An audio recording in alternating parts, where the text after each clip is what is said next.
Welcome back to the channel, my friends. Tonight we plunge into the eerie and unsettling world of lake house horror stories.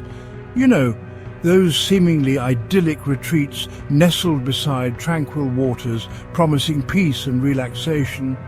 Yeah, well, scratch beneath the surface, and you'll uncover that beneath the veneer of serenity lies a chilling reality. These true tales, sent in by viewers like you, will make you think twice before planning your next lakeside escape. So, lock your doors, turn off the lights, and prepare to descend with me into the depths of these terrifying lake house encounters. Deep in the heart of the Pacific Northwest, nestled amongst towering pines and mirrored in the still glassy waters of a secluded lake, stood a solitary, weathered cabin.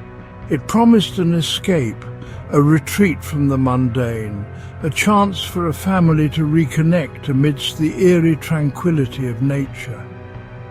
The family, a picture of joy and anticipation, arrived eager to create lasting memories. But the lake, silent and watchful, harbored a dark secret, one that would transform their idyllic getaway into a living nightmare.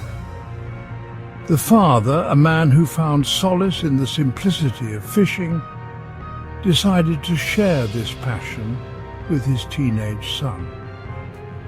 The sun began its descent, casting long, sinister shadows through the dense woods as they made their way to the lake's edge. The air, thick with the scent of pine and damp earth, was suddenly pierced by a sound both men couldn't ignore. A whisper, soft and indistinct, carried on the breeze. They stopped, exchanging uneasy glances, their senses heightened, the forest around them seeming to close in. Was it just the wind rustling through the trees, or something more sinister lurking in the shadows? Brushing off their unease, they continued towards the water, their footsteps the only sound disturbing the oppressive stillness.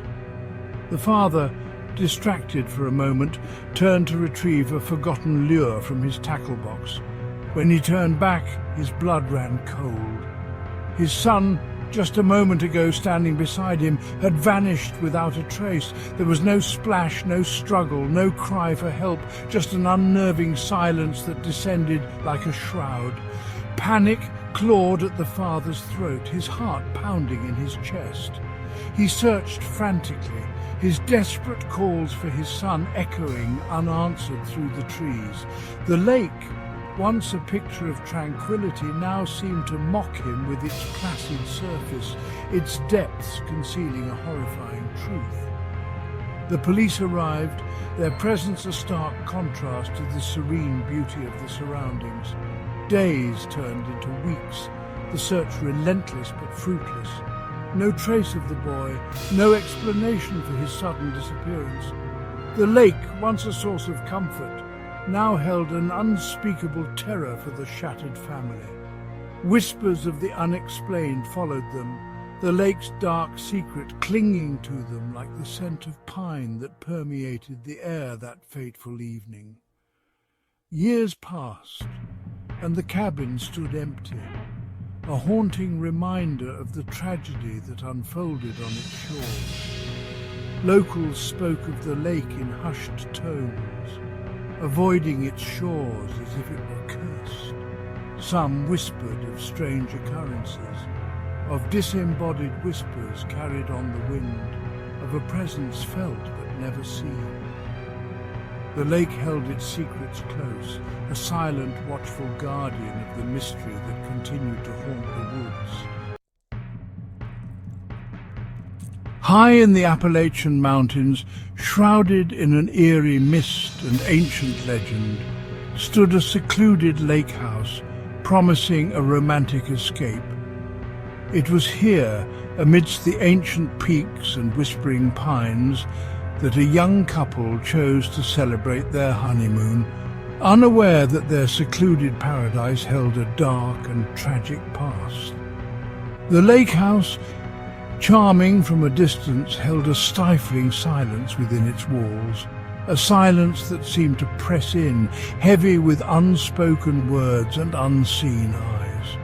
Their first night, as the newlyweds lay entwined, bathed in the pale moonlight filtering through the bedroom window, the young bride saw her. A woman's face, pale and gaunt, materialized in the glass, her eyes hollow and filled with a sorrow that transcended time.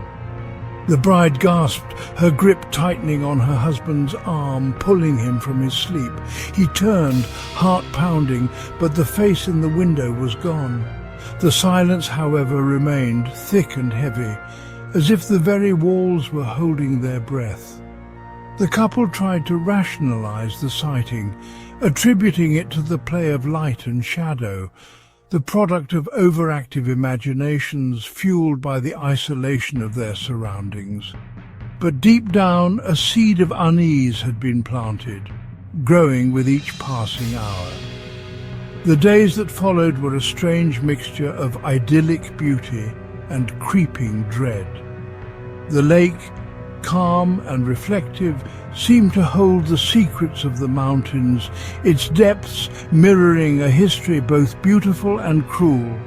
And with each passing day, the ghostly visage in the window became bolder, more distinct, the despair in her eyes deepening with every appearance. The couple found themselves drawn to the window, as if compelled by an unseen force.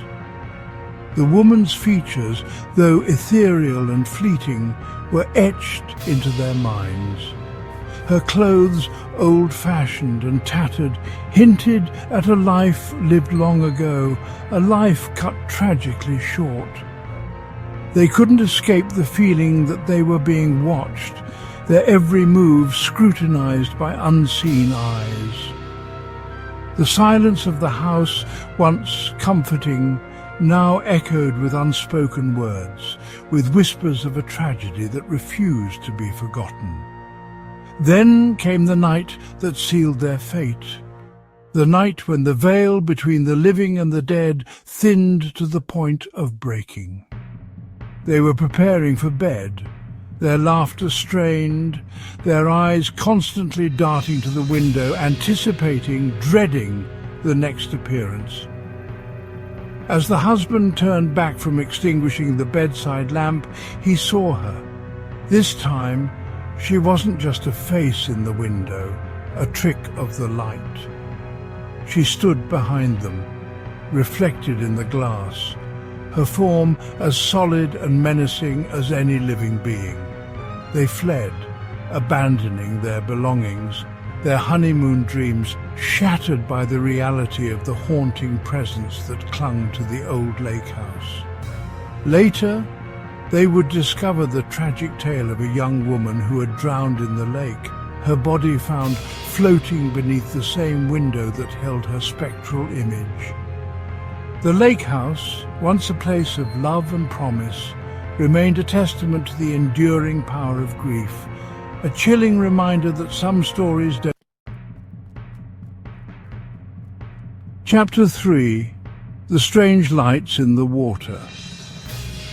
The Midwest, a region known for its vast farmlands and sprawling cities, also held hidden pockets of untouched beauty. Secluded lakes nestled amongst rolling hills, their surfaces reflecting the vast expanse of the night sky. It was to one such lake that a group of friends ventured, seeking a weekend escape from the mundane, a chance to reconnect under the vast, star-dusted canvas of the night.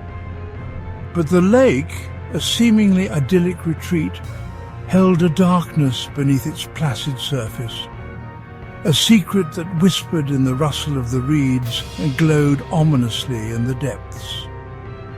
As the sun dipped below the horizon, painting the sky in hues of blood orange and deep purple, the friends set out onto the lake in a small boat, their laughter echoing across the still water. The air, thick with the scent of pine and lake water, held a promise of adventure, of long-forgotten legends shared under the eerie light of the moon. They drifted further from shore, the lights of their cabin shrinking to pinpricks in the encroaching darkness. It was then that they noticed them, lights flickering and dancing beneath the water's surface like ghostly apparitions.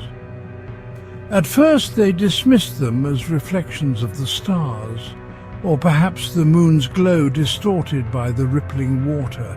But as they watched, captivated by the eerie display, they realized these lights moved with a purpose, swirling in patterns that defied explanation. Whispers rippled through the group, a mix of awe and growing dread. What they were witnessing was like nothing they had ever seen before, a mesmerizing spectacle that hinted at a world unseen, a world that existed just beyond their understanding.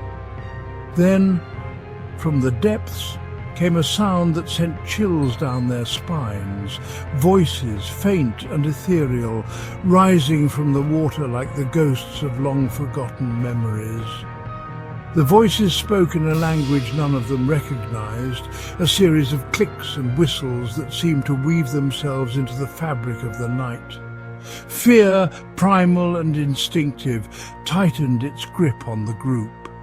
The lights, once mesmerizing, now seemed threatening, closing in on their small vessel as the voices grew louder, more insistent. One of the friends, her eyes wide with terror, pointed a trembling finger towards the lights. There, for a fleeting moment, silhouetted against the underwater glow, they saw it, a hand, skeletal and pale, reaching up from the depths, its long, bony fingers grasping at the air. Panic seized the group. They fumbled for the oars, their movements frantic and uncoordinated. The boat, as if caught in the grip of an unseen current, refused to budge.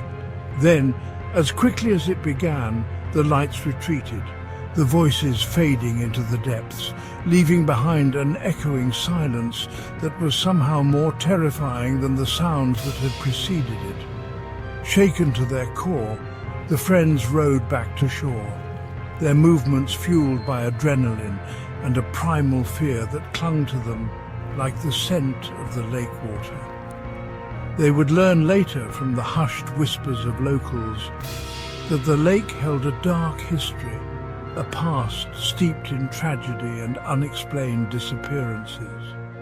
Some spoke of ancient rituals, of offerings made to appease the spirits that resided within the lake's depths. The friends left the next morning, their weekend retreat cut short by the events of the previous night. The lake, once a place of laughter and camaraderie, now held a sinister beauty, its surface a mask concealing the secrets that lurked beneath. The strange lights were never seen again, but the memory of that night, the chilling voices and the ghostly hand reaching from the depths would forever haunt the group. A chilling reminder that some mysteries are best left undisturbed. Thanks for watching.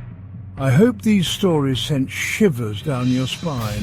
If you're planning a lake trip anytime soon, maybe bring a friend or 10. Safety in numbers, right? But seriously, be cautious out there and always respect the water's eerie depths. You never know what sinister secrets lurk beneath the surface. If you enjoyed these spine-chilling tales, don't forget to hit that like button. Subscribe to the channel for more eerie content and ring that bell so you'll be notified when I drop a new haunting upload. And hey, while you're here, let's hear your thoughts. Have you ever had a spine-tingling lake encounter? Share your chilling stories in the comments below. Until next time, my friends, stay strange and stay safe.